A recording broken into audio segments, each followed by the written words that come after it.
The world looks mighty good to me, 'cause Tootsie Rolls are all I see. Whatever it is I think I see becomes a Tootsie Roll to me.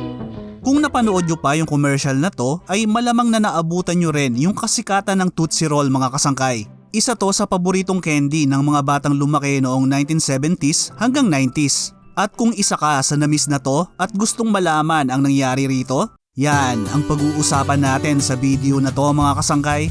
Aalamin natin ang kasaysayan ng Tootsie Roll at ang mga bagay na dapat yung malaman tungkol dito. Pero bago tayo magsimula ay iniimbitahan kitang mag-subscribe kung bago ka lang sa aking channel at mahilig ka sa mga ganitong content. Pakiclick na rin ang bell icon para lagi kang updated kapag nag-upload ako ng mga bago kong video.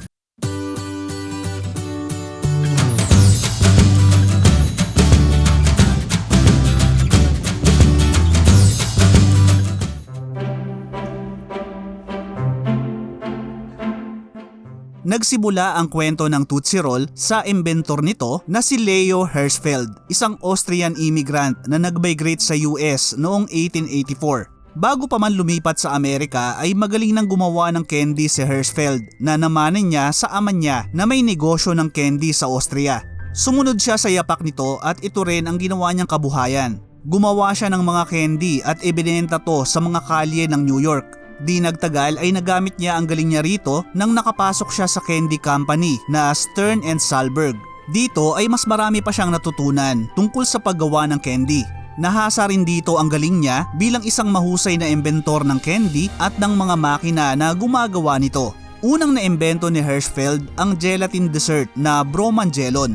Ito ang pinakaunang matagumpay na commercial gelatin dessert powder na mas nauna pa sa sikat ngayon na Jello. Noong late 1980s hanggang early 1900s ay Bromangelon ang naging pangunahing produkto ng Stern and Salberg. Pero ang talagang nagpayaman sa kumpanya, pati na rin kay Hirschfeld, ay ang chocolate toffee candy na tinawag nilang Tootsie Roll.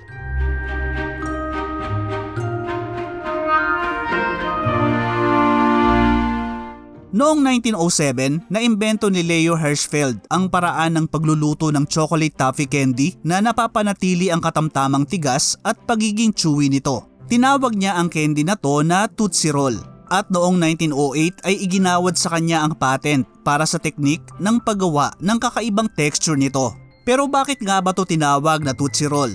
Bago pa man maimbento ang Tootsie Roll ay ginagamit na ng Stern and Salberg ang pangalang Tootsie. Sa mga printed ad ng Bromangelon, unang nakita ang karakter na si Tatiling Tootsie na isang cute na batang babae.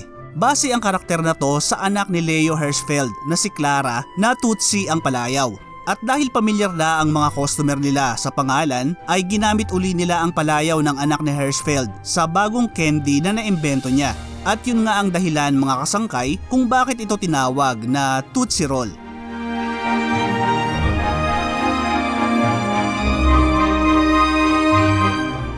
Nagustuhan ng Stern and Salberg ang bagong candy na naimbento ni Leo Hirschfeld. Sinimulan nilang ibenta ang Tootsie Roll noong 1908 at noong 1909 ay gumastos sila ng malaking halaga para sa advertising at marketing nito. Agad na pumatok ang Tootsie Roll sa US. Ito ang pinakaunang nakabalot na murang candy na ibinenta sa Amerika na nagkakahalaga lang ng 1 penny o kung sa atin ay 1 sentimo. Sa sobrang kasikatan nga nito ay dumami rin yung mga gumaya nito at gumawa rin ng mga sarili nilang bersyon ng Tootsie Roll. Dahil sa tagumpay ng Tootsie Roll ay napromote si Hirschfeld bilang Vice President ng Stern and Salberg. Simula nun ay Tootsie Roll na ang naging pangunahing produkto at nagpasok ng malaking pera sa kumpanya. At dahil sa patuloy na pagsikat ng candy sa buong Amerika, noong 1917 ay nagdesisyon sila na palitan ang pangalan ng Stern and Salberg sa Sweets Company of America. Noong 1929 ay nagsimula ang Great Depression kung saan nakaranas ang karamihan ng mga Amerikano ng matinding kahirapan dahil sa pagbagsak ng ekonomiya. Pero sa kabila nito ay nanatili ang kasikatan ng Tootsie Roll. Noong kasagsagan ng depression noong 1931 ay naimbento ng kumpanya ang Tootsie Pop, isang hard candy lollipop na may palaman na Tootsie Roll sa gitna. Gaya ng Tootsie Roll ay naging sikat din na pampalipas gutom nung panahon ng depression ang Tootsie Pop dahil sa murang presyo nito.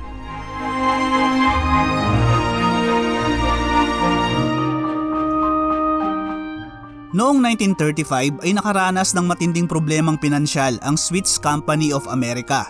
Nalaman to ng pamilyang Rubin na supplier nila ng mga karton. Dahil sa takot na mawala ang pinaka-importante nilang customer ay nagdesisyon ang pamilya na bilhin na lang ang problemadong kumpanya. Kasama ang Sweets Company of America sa New York Stock Exchange. Para bilhin ang mga shares ng kumpanya ay hiningi ni Bernard Rubin ang listahan ng mga shareholders nito. Personal niyang pinuntahan ang mga shareholders para bilhin ang mga shares ng mga to sa kumpanya. Di nagtagal ay nakuha ng mga Rubin ang malaking shares ng Sweets Company of America at mula noon ay sila na ang nagpatakbo nito. Si Bernard Rubin ang naging presidente ng kumpanya mula 1936 hanggang sa mamatay siya noong 1948. Nagawa ni Rubin na pataasin uli ang benta ng Sweets Company of America. Sa ilalim ng pamumuno niya ay binago niya ang formula ng Tootsie Roll at mas pinalaki ang mga candy nito. Noong 1938 ay inilipat niya ang planta ng kumpanya sa mas malaking planta sa lungsod ng Hoboken sa New Jersey. Matagumpay niya ring itinawid ang kumpanya sa panahon ng World War II kung saan mahirap humanap ng mga materyales sa paggawa ng mga candy. Nang namatay siya noong 1948 ay umabot na sa $12 million ang sales ng kumpanya mula sa $1 million lang na sales nito noong 1935. Pinalitan si Bernard ng kapatid niya na si William Rubin na naging presidente naman ng kumpanya mula 1948 hanggang 1962. Noong 1962 ay pinalitan si William ng anak niya na si Ellen Rubin at asawa nitong si Melvin Gordon. Si Gordon ang nagsilbing chairman at CEO ng kumpanya. Pinamunuan niya ang Sweets Company of America sa loob ng 53 taon mula 1962 hanggang sa mamatay siya noong 2015. Sa ilalim ni Gordon pinalitan ang pangalan ng kumpanya sa kasalukuyan nitong pangalan na Tootsie Roll Industries noong 1966. Noong 1968 naman sila lumipat sa kasalukuyan nilang headquarters sa Chicago, Illinois. Sa ilalim ni Gordon, nagsimulang mag-expand pa ang Tootsie Roll sa pamamagitan ng pagbili ng iba pang mga candy company gaya ng Dots Gum Drops noong 1972, Celas Chocolate Covered Cherries noong 1985, ang gumawa din ng mga lollipop na Charms Candy Company noong 1988, ang candy division ng Warner Lambert noong 1993 kasama ang mga brand na Junior Mints, Sugar Daddies, Sugar Babies at Charleston Chews, Andes Chocolate Mint noong 2000 at Concord Confection noong 2004 na kilalang gumawa ng Double Bubble, Crybaby Chews, Nick L. Nip Mini Drinks at Razzles Candy Chewing Gum. Noong 1990 ay umabot na sa halos $200 million ang taunang sales ng Tootsie Roll Industries. Ito rin ang naging pinakamalaking producer ng lollipop sa Amerika. Sa kabuuan ng 1990s ay nagpatuloy pa ang tagumpay ng kumpanya na umabot na sa $400 million ang taunang sales at mayroong 1,700 empleyado. Kaya siguro nung 90s ay talagang sikat na sikat yung Tootsie Roll kahit dito sa Pilipinas. Isa to sa mga madalas na binibili ko nung bata pa ako kasama yung iba pa na naitampo ko na rin gaya ng Bazooka Bubblegum, White Rabbit, Nips, Stork at Lala Chocolate. Kung di ako nagkakamali ay 25 centimos o 50 centimos lang yung isang Tootsie Roll nun. Kayo ba mga kasangkay? Inabot nyo rin ba yung kasikatan ng Tootsie Roll? Tandaan nyo pa ba kung magkano pa yung presyo nito nun? Pakishare naman sa comment section sa baba.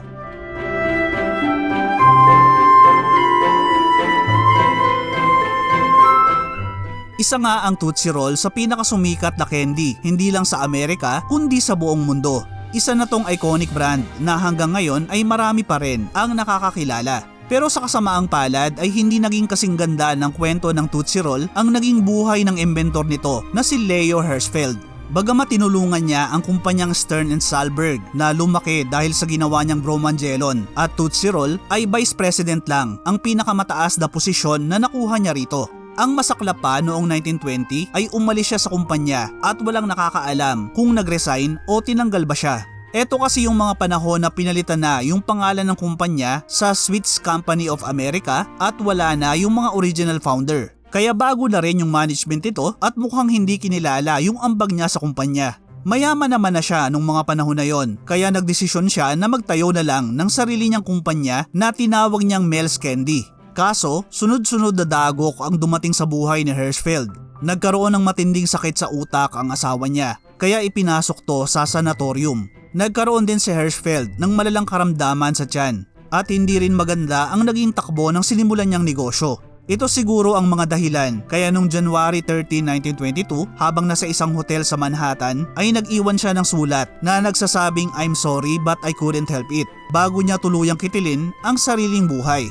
Nakakalungkot lang na nauwi sa trahedya ang kwento ng buhay ng gumawa ng Tootsie Roll. Ayon sa iba ay malaki ang naging epekto sa kanya ng pagkawala niya sa Sweets Company of America. Kung iisipin nga naman na yung mga produkto niya ang bumuhay sa kumpanya, dapat ay may malaking shares na siya rito. Iniisip niya siguro na maipamana man lang niya sana sa anak niya at mga apo yung Tootsie Roll.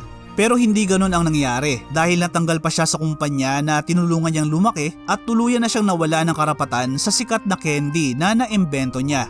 Nagsimula man siya ng sarili niyang kumpanya ay wala ring nangyari rito dahil na-bankrupt din to noong 1924. Mukhang nasa pag-iimbento talaga ang husay niya at hindi sa pagpapatakbo ng negosyo.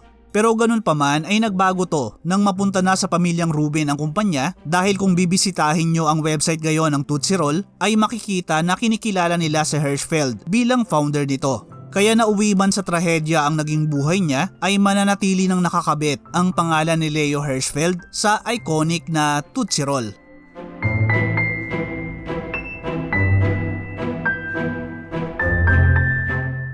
Alam nyo ba mga kasangkay na paboritong candy ng legendary singer na si Frank Sinatra ang Tootsie Roll?